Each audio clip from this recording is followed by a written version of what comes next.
the media ruining the league, because this is actually something we could talk about. It's been really relevant lately.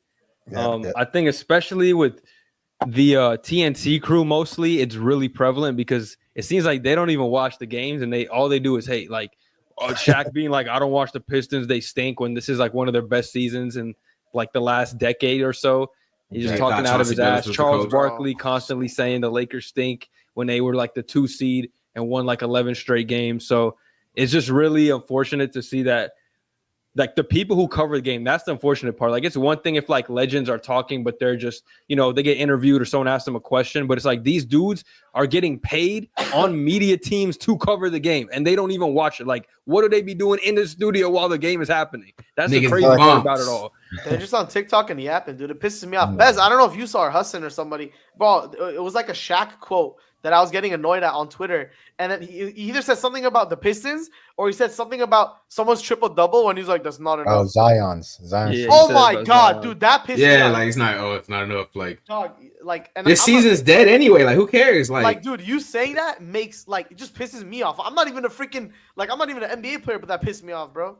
Like, this is why players like Zion like get upset or don't really like talking to the media, or even players that used to play that are in the media, because you get on him for being fat and then he loses weight and starts playing well, and then you get on him for playing well on games. Like, dude, it's can't win. It's justified. Like being upset at what they're saying, because at one end you're like, oh my God, a top 10 player of all time is talking like this, but like at one point he's just being blatantly like what's the word? It's not ignorant. It's like it's being like I don't want to say stupid or whatever. It's just being like and that is being hateful. ignorant. Yeah, it's being ignorant. It's being hateful. And it's like, dude, the dude like you've been crucifying him for the last 2-3 years. He's playing okay. He's healthier. He has a triple-double, and the first thing they said was, you should have had more points or some shit. Like, bro, what are you yet? Oh my God! And that's also like second one in the last 2 weeks too. Like, he's been playing really well lately, Yeah, give him. And then that shit when he used to say about Wembanyama, like he was like, I gotta do bobo. Like, what are you talking about, dude? Oh yeah, that shit when he said Wembanyama, that's just another one. But overall, like people, like the people that you said, the TNT crew, all they do is complain about like during halftime. All they do is complain after the game, like, oh, there are too many threes going up, too many. Like, bro, you're not supposed to be saying that. It's like it's either threes or twos, bro. What do you want? Like, it's just two options anyway. But it's like, it used to make me threes. What the fuck? And it used to make me so mad, dude. Like, this nigga Charles Barkley would like continue to say that Lakers stink. Like, we're literally moving up the ranks. We would get to this. We were 6th seed, oh, we stink. We were 5th seed, we stunk. Like, we were 4th seed, we still stunk. Like, no matter where we go, like, we're 2nd seed and we still stink. Like, we're like actively up 20 points, and he's still they're not going nowhere. They stink. They just like. I'm like, nigga, like, what kind of analysis is this? Like, they're literally 2nd seed, and he's still just... Seriously, you're watching a Laker game, they're up 15 points, they're looking at the halftime show, okay, can we get some real analysis from these former NBA players?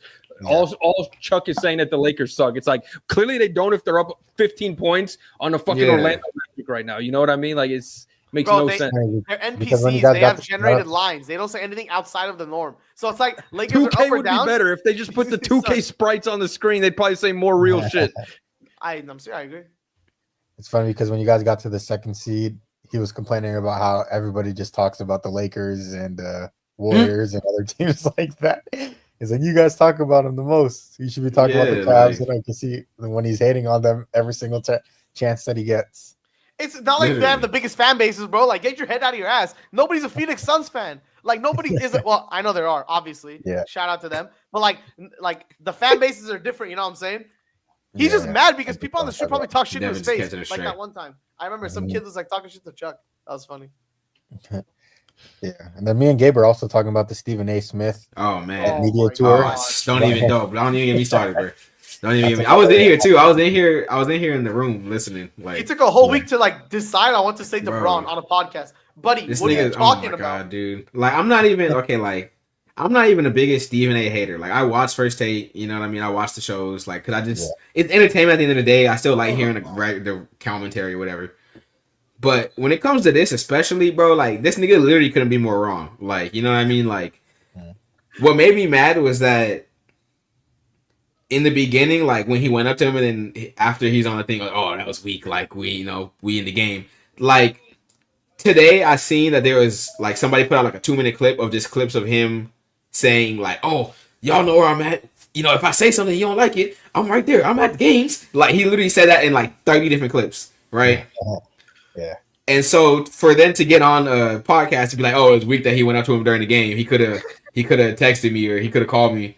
Pulled me to the It's side. just like, oh yeah, we could have set it up or something. It's just like you literally said I'm at the games. Second off, like when it comes to his criticism of the Bronny stuff, like you're you're critiquing him like unfairly and like I get that it you should just say like it drives the numbers, like just be honest or something, you know what I mean? Because when you try to actually make it like you're trying to just critique the dude and you're not trying to make it a personal thing or like build storylines around it, clicks. Yeah, you're just blatantly lying. Clip farming. Like this nigga Bron like is upset because you were like as a father, like that's just insane. Like to say that he's being a bad father because he got his son into the NBA, you know what I mean? And then to say that the scrutiny that he's getting is because of LeBron when he's the one doing the scrutinizing and he can just stop is like insane to me. Like, you know what I mean? Like he could just not. And then when he's playing good, they don't talk about it. You know what I mean?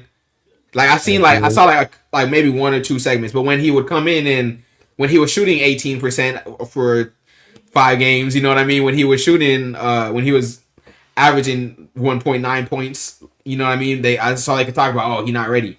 But now that he's better than every single pick in the G League that's ahead of him, and a lot of players that have even been in the G League for years, it's quiet. You know what I mean? And he hasn't had much praise for Bronny. You know what I mean? So I just think it's insane to try to say that you're just trying to he has a real issue with what LeBron is doing. You know what I mean?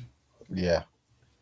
In terms of him crazy. like getting or like LeBron confronting him in the game, I think it's justified to like talk about it once on First Take because it did happen in front of cameras and everything. Yeah, like that. I wasn't even tripping. Like, yeah, to go on other podcasts and speak about it for this long is where you kind of like, bro. Yeah, you know what the problem with this too? Bro, you know when he says together with Skip. Just you know what he said.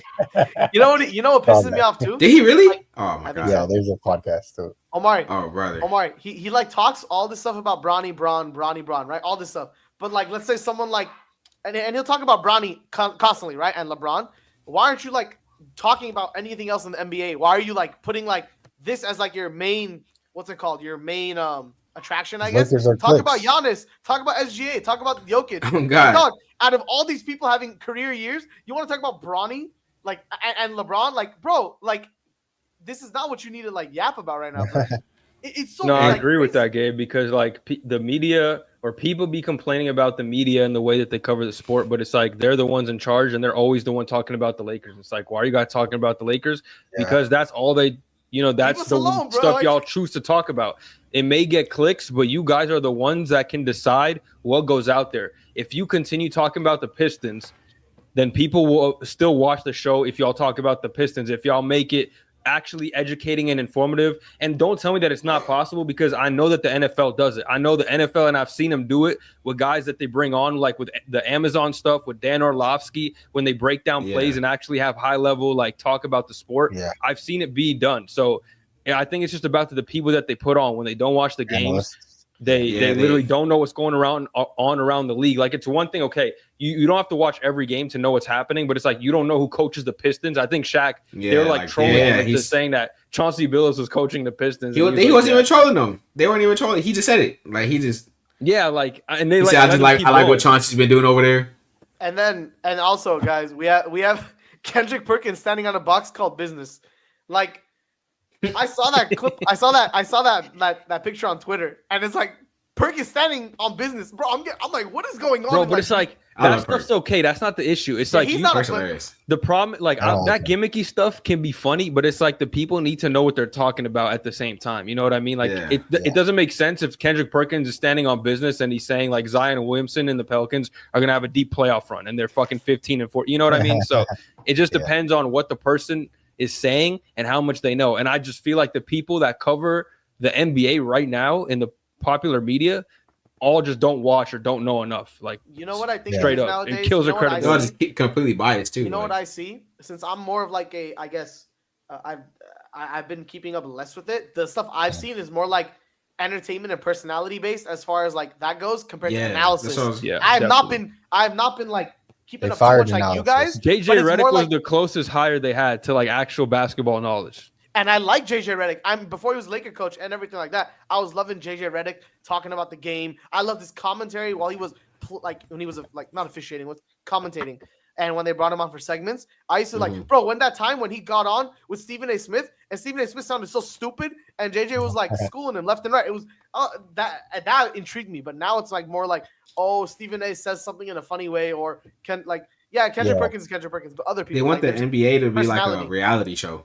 Yeah, I feel like it's because analysts don't generate as many clicks as gimmicks do. Yeah. Like the thing with JJ Redick is he already built his own following with his podcast, and his whole like stamp was him like dissecting basketball, and that's what brought him into ESPN rather than having Kendrick Perkins with one-liners that like shock people and get clips off of that. Like, that's his whole shtick. So they kind of like amplify that instead of like the analytics. Like Brian Windhorst is a good analyst, but he's obviously not gonna give you the gimmicks or anything like that Kendrick Perkins would.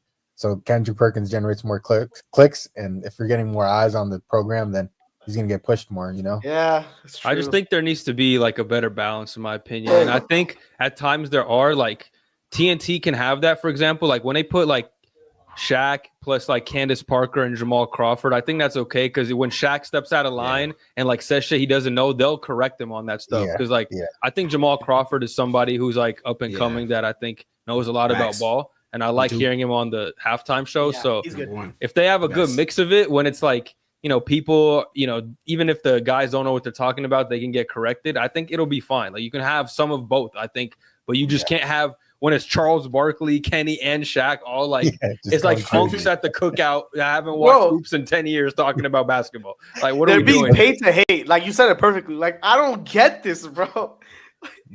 Charles Barkley is like top 5 in paid sports analysts. He doesn't analyze shit, bro. Exactly. What is he analyzing? What is he analyzing? Particularly, but he's one of the exact like media personalities I'm talking about. He's not an analyzer, bro. He does not analyze shit. Yeah, that's what I was saying, bro. Like it's him and I had to hear the Lakers stunk every time we won. I'm like, nigga, how? Like we keep winning. Like I don't know.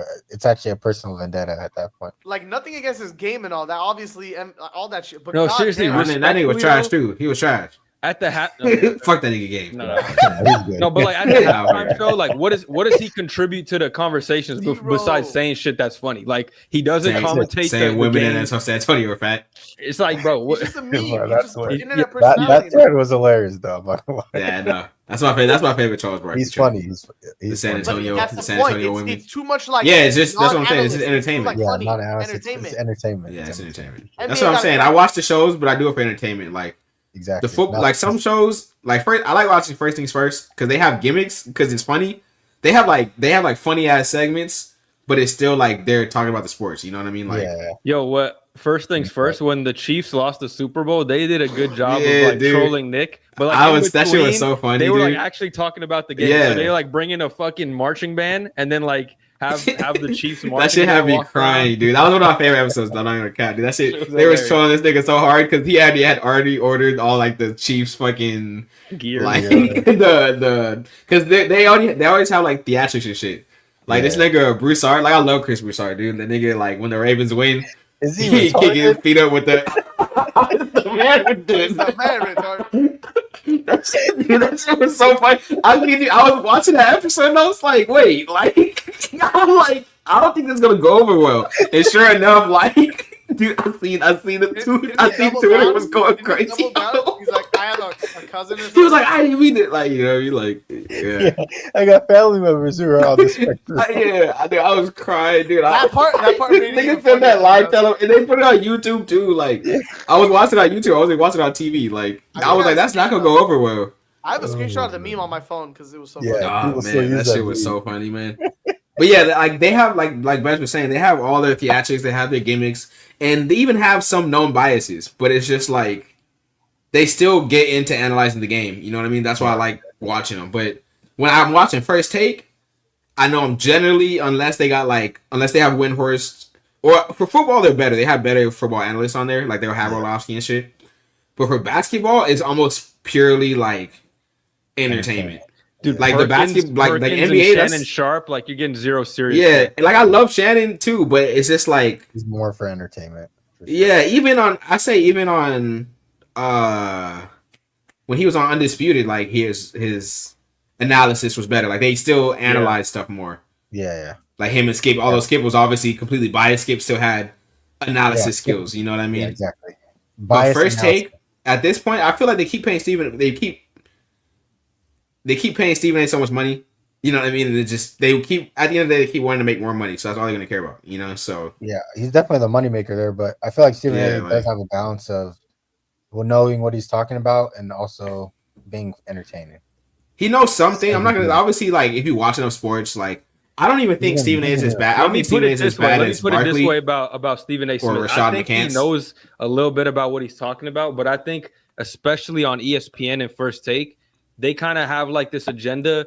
You can just tell by the questions they ask, the topics they push, and like the way he talks. Like he's clearly playing a little more of a character on ESPN, like trying to say flagrant stuff and like push takes. Because when he's on his podcast, I see clips from that where I'm like, oh, he actually like knows a little bit about what he's saying. But every time, that's what I'm saying. All the clips from television is like the most. He's trying to get a take. He's trying to get a reaction. Dude, same with I started watching Road Tripping recently because like I forgot who they had on. They had Jamal, but so I started watching Road Tripping and I kind of like it. And I see Perk on there, and I'm like, he's so much better on the podcast than on ESPN. Like I feel like it's an ESPN issue at the end of the day too, like because like it's a network, it's a network thing because they keep getting these network, $1 billion deals. You know what I mean? Like it's like at the end of the day, all they care about is generating their revenue, and I feel like it's done. Like they're gonna keep getting their clicks, but it's gonna start resulting in the deterioration of at what cost? Like the league's media, like. In the league's analysis, because it's just like there's so much stuff to celebrate in the league right now. Like the parody is like some of the best it's been. Like, and instead of like focusing on shit like that, like it's always just what's gonna drive the most views. You know? Yeah, it's sad because if you actually act like an analyst or give takes, you're gonna get like demoted or fired probably for the network because you're not generating clicks or any revenue for them. That's why like people like Tim Legler, who's one of the better analysts. He doesn't get as much like praise or shine. And Windhorse is only there to give like alerts or news. He's never there for like his own segments. Yeah, that's true. They haven't had Legler on there in forever. Who's Tim Legler? Let me see him. He knows too much, bro. He's a really good he's probably my favorite analyst. Yeah, his own podcast is really good. His own whatever show he's on. I don't know if he has podcast. But I feel like NBA player. Yeah. Did he? Maybe. Yeah, looks like a shooter. I don't know. He used to be good in college. I don't know about Wizards. Career 3.3 points. Oh, Golden State. Oh. He played for Golden State. Yeah. I feel like the fix for this I guess the way the media's ran today is having a better like mix of analysts and clickbaiters, I guess. Clickbaiters I like that, like how he said Jamal and Candace like are good on the TNT set and stuff like that. Yeah, you gotta have like at least a good balance because sometimes, and it's like I don't know, it's like you gotta have a balance, but it's like the people with the biases still can't be too like obnoxious. You know what I mean? Like it's still because it's still like works pretty well, but Skip knows like Skip like kind of. I feel like they had two like they're also like on two extremes. Yeah. Yeah, I feel like they just argue the opposite viewpoint, so it was very simple, you know. But it's like sometimes like, you know what I mean? Not every conversation goes that way. Sometimes somebody's just so obnoxious that you don't even like whatever. You know what I mean? Yeah. And it's just like if you keep being like that, like the real analysts are gonna be like, why am I coming here to analyze the game? And it's just you're gonna stick to a narrative and no matter what. You know what I mean? Like and then some of the topics that they bring up too is kind of repetitive or clickbaity as well. So like they literally talked about the Lakers every single day during like, and I get that the trade was new and shit like that, but I kid you not, like I swear it just was ended up being the same question every day, like which is fair, I guess, because it's the huge trade. But it was just like after a while, I was like, damn, it's been like 5 weeks now. It's, you know what I mean? Like, where's this Lakers ceiling? Where's the floor? Is this over for them? Anytime, you know what I mean? Like, it's like, god damn, like. Well, and you barely hear any conversations about the Cavs. And they win a game. Are they leading to the chip? Hey, you know me. Is it over? I have not heard shit about the Cavs. Damn, like It's just like, bro, it's never like it's Celtics like, bro, there's so lose much one other game shit. or they frauds. There's so much other shit that you can talk about on any given night. Like the same night that we talking about, oh, is it over for the Lakers? Like Giannis will have like fucking 50 points. You know what I mean? Like, and that'll come like 8th in the segment. It's actually kind of crazy how much like Giannis gets no credit for what he's done. I'm not pissed about that because I love Giannis, and every time I see him go crazy, and no one ever mentions him because like people talk about the Jokic like like Giannis is still crazy good at basketball. Are we not gonna like acknowledge this? He's been a top 5 player for such a long time. Like 8 years, bro. 2017, right? Yeah, something like with that. With the Harden like time. Yeah, like 18. That's when he was at Blossom in 17. Yeah, that's crazy. Yeah. And that's another longevity peak people gotta start talking about. That's crazy. Yeah. I don't know why he doesn't get as much respect as the other guys. He only gets respect in the playoffs. He's media friendly too, which is what's the problem? Like he's perfect. Yeah. He's a freak in the sheets. Freak in the sheets. Yeah, that was funny. But like to wrap it up, like we should all give like, what do you think is the way to fix it? I know you said you have a better balance. Kill them all. When they're like more analyzers with the personalities. Never struggling. What do you guys think? Yeah, the balance is my perspective. So that's the only fix to this, because you also want to make sure that you have good enough takes to where you can get those viral clips, but they also need to be like analytically based. So you got to probably like shape it in a way that makes sense to others and kind of like dumb it down how football does it, and then that's how you kind of like generate. Bro, clips. It's not honestly like I just beg, even if the takes are outlandish, I just beg that the people covering the game actually keep up with the game. That's literally, I don't care if Charles Barkley wants to claim the Lakers stink, he can, if he can back it up in any type of way. You know what I mean? But he doesn't even know what's going on in the league. If he can be like, yo, I think the Lakers stink because the defense, yada, yada, yada. Okay, then maybe you can have some sort of respect for his opinions. But it's like when these guys just say stuff and they don't know basic stuff like who's on the team, who coaches the team, that's when they lose credibility. So to me, it's just about caring about the sport that you're covering, right? It's like you got to have passion for it. If you care about it and show that you care, I think the fans will care too. I think that's all that it comes down to at the end of the day. Yeah. No, I agree. Yeah, because you have people who will just like listen to what Charles Barkley says and be like, oh, that's right. If Charles said it, yeah, I'm agree with that. Like people who don't keep up too much. Like not even that. It's like, how do you expect people to come into the sport and like it when you're hating on it off rip? It's like you want to get more fans, but you're saying everything sucks. You hate. You don't even watch this shit. Like, bro, who's gonna want to watch basketball if you're talking about it like that? Out of all the people that have to watch a game, they're paid to watch, and he doesn't. Like that. That's blasphemous. Like, bro, bro. Like I watch it for free. Like, what else? What else do you have to do? Yo, sign me. I'll gladly watch. I'll watch every second. I'll literally write down play by play. You know what it is? I think they just like they've done this for so long that they just give generic takes for the games that are happening right now, or can't like we beg or write something. Oh, for generic them, takes. They're giving NPC comments. You got to clock in like the rest of us, buddy. Bro, I seen a tweet and I was like, I can't believe we beg for these niggas to stay to save them. For real, bro. They should have canned. Like we beg for them niggas to save to get saved. They were like, Jesus Christ, like what do we do? We feel like Oppenheimer. We're gonna be on ESPN next year. Whoever started that movement feels like Oppenheimer right now. Like, I'm glad they're all gonna be on ESPN, so that like I know which network to avoid. You know, bro, you can't avoid them in the playoffs. That's the only time I do like watching NBA on TNT. Hey, that's why they got playback now. Yeah. You just got to find good streamers on playback and watch with them. I heard about listening. They gotta start listening to like I don't know if they gotta make a new committee that listens to like regular people, takes in like fan fucking suggestions, because you know what I mean. So many things are just so fucking bad about either like the league or the media. Like if we get so big, we could eclipse them, Omari. So then you know. No, that's facts. That's the plan. We got to get Kenny King of the Fourth on the pod. Facts, for real. Facts. He should be doing a halftime show, bro. Because I know he watched the games. Stephen A. one time. I remember he was cooking him. Yeah, probably. Yeah, because you just gotta watch the game. You know you can back what you're talking about. You know. Yeah. You know when that dude starts posting us, you know the NBA they're not covering it right when he's pissed. Well, we can talk about fuck them niggas. Yeah, I think we covered that pretty well.